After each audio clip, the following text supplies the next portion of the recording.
Guys, in 2025, I met absolutely none of my goals. Let's talk about it.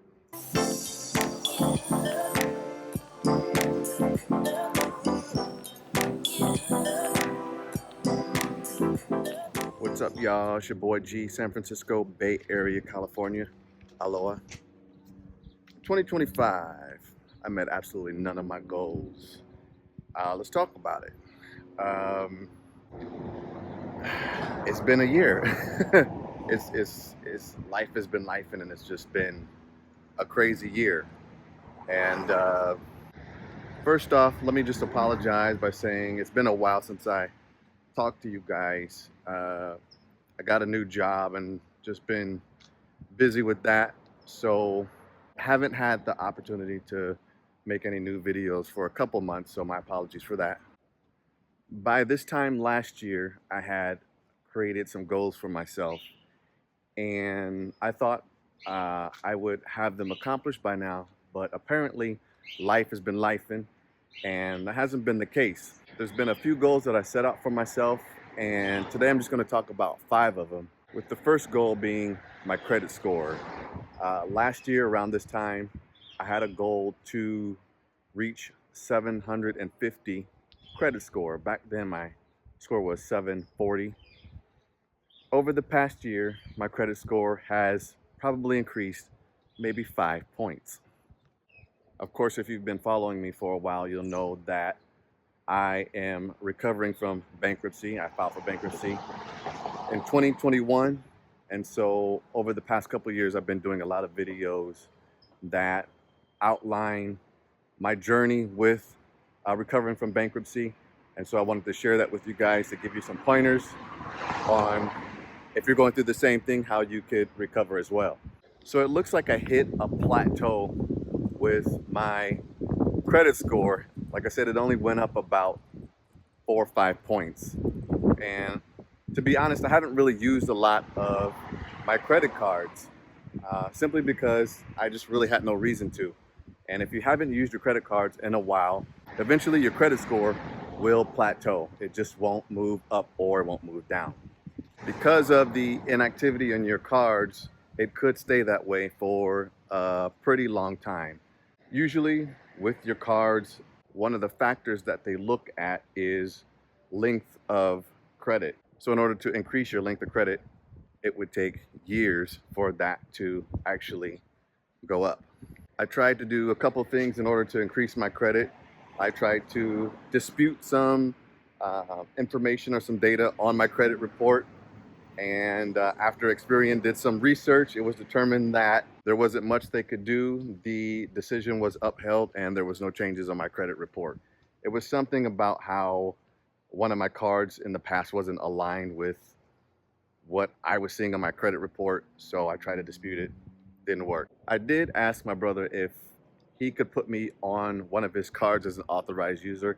He did that about a month ago, and it still hasn't showed up on my credit report. So I'm not exactly sure what's going on with that, but I'm trying to be patient. There's also a couple of inquiries that are on my credit report. Eventually those will fall off. I'm hoping that they'll fall off within the next month or 2, and that should increase my credit score just a little bit, but just being patient with that. But inquiries don't really matter that much because the goal is to buy a home sometime in the near future. And in order to get a mortgage, of course, they're going to have to do a hard pull on my credit report. So I'm going to have inquiries anyways.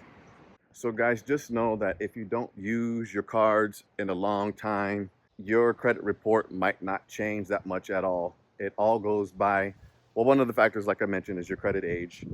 And so that takes a little time. So even if you're not using your card, it still takes time for your credit score to go up. Guys, do me a favor. If you like this type of content, go ahead and hit the like button or subscribe. It lets me know that this type of content is important so that we can get it out to the proper individuals that want to hear more stuff just like this. Another goal that I had set for myself was that I wanted to have in my savings account $50,000. In the course of 9 months, I had a lot of setbacks that kept me from reaching that goal. The first thing, late last year, I took an extensive trip to Asia and I visited about 5 countries. That trip costed about $9,000. Of course, I could have taken a trip to Asia that would have been much cheaper. However, once I went to Asia, I decided to take multiple trips, which I ended up saving money by doing it the way that I did it. But ultimately, I didn't have to spend that much money. I could have just spent maybe $2,000 to $3,000, and that would have been sufficient. The second thing I did was I ended up buying a BMW, which costed me about $20,000. And I bought the BMW to add an additional account to my credit report so that it could boost my credit score. And of course, the more accounts that you have, it does increase your credit score. But to be perfectly honest, I didn't have to purchase a $20,000 car. Last year, I came up with a bright idea to just pay the BMW off. When I did that, the balance was about $13,000. And then what I did was I purchased another vehicle, used vehicle, a Ford Edge, for about $3,200. So that total was about $17,000. I ended up selling the BMW for about $7,000. So with that transaction, with both of those, me selling, buying, I lost $10,000. The next thing that I did the next thing that happened to me was that I worked two jobs last year, and I didn't keep track of this the way that I should, but I didn't withhold enough money for taxes. So therefore, when tax time came around, I owed about $7,000, which is crazy to me because I have never owed that much money in my life for taxes. Usually, I get money back. And if I do owe money, it's only like 1,000 or something like that. It's never $7,000. Also, I had 401ks set up and I wanted to transfer those funds over to a Roth IRA. So in order to do that, they won't charge you the fee, but you still have to pay taxes on those because that is considered income once you take funds out and put it into another account. So with all that being said, with my two jobs not withholding enough funds and converting the 401k to a Roth IRA, it was about $7,000 that I paid for taxes. And so I did that. I just, with cash, just paid the taxes, California and federal taxes. Another thing that happened to me, and this is kind of stupid, remember I was telling you about that Ford Edge that I just purchased for $32,000? When I purchased that car, I drove it around for a little bit with the full intention on getting insurance. When I drove it around, it was just my luck on the way to Sacramento that I hit a 68-year-old lady. She stopped in the middle of the intersection trying to avoid a yellow light, and I barely tapped her on her bumper. And the damage was minimal. She had uninsured motorist coverage, and so we swapped information, and I thought that would be that. Her insurance was going to cover the damage, and then that was it. 2 months later, I got a letter in the mail stating that the insurance had paid $6,500 for that damage, and now they were looking to me to pay that money back. And it immediately went to a collection agency, which I'm not exactly sure why that happened, but collection agency was asking me for $6,500. And so since it went to a collection agency, I know that collection agencies like to haggle and work with you on payments and whatnot. So I told them, hey, I got $5,000. I'll give you this $5,000 if you settle the score, make the balance zero, and then that's it. They said, hold on, let me talk to my supervisor. They came back on the phone 5 minutes later. They said, yeah, we'll go ahead and do that. We'll take your $5,000.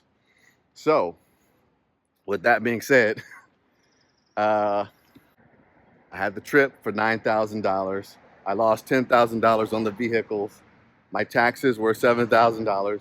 And of course, this accident cost me an additional $5,000. So that's about $25,000 that I lost this year because of just silly decisions that I made.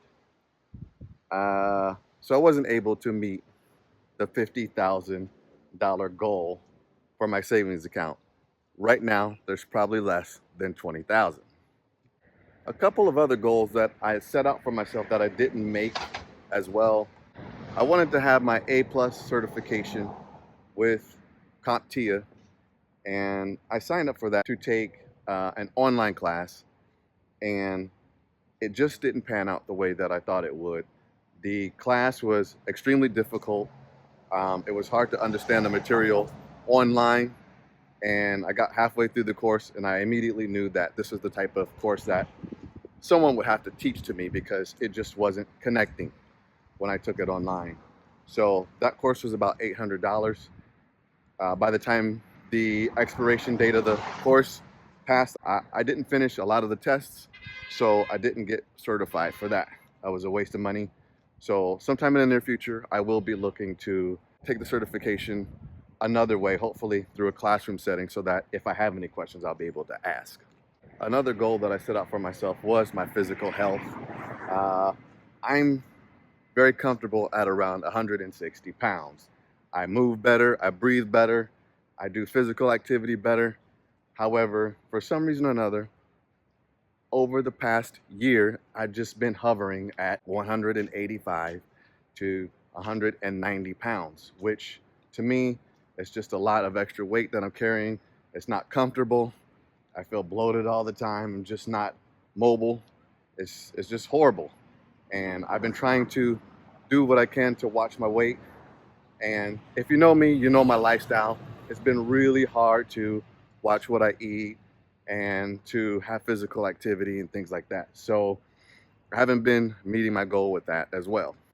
Also, a few months ago, I ended up trying to start another company because, you know, I'm a serial entrepreneur. So I tried to start a website design company, and I created the portfolios for that. And for some reason or another, it just didn't pan out. I haven't had any customers. The marketing for that has been extremely difficult. And I actually went to a mentor so that they could, you know, part with me some knowledge as far as how to go about doing that, because they actually are very successful. They looked at my portfolio and they said that there's a lot of stuff that I still need to do in terms of completing more projects and doing things a certain way. And I just don't have the time to do that. So I haven't really been focused too much on my website design company.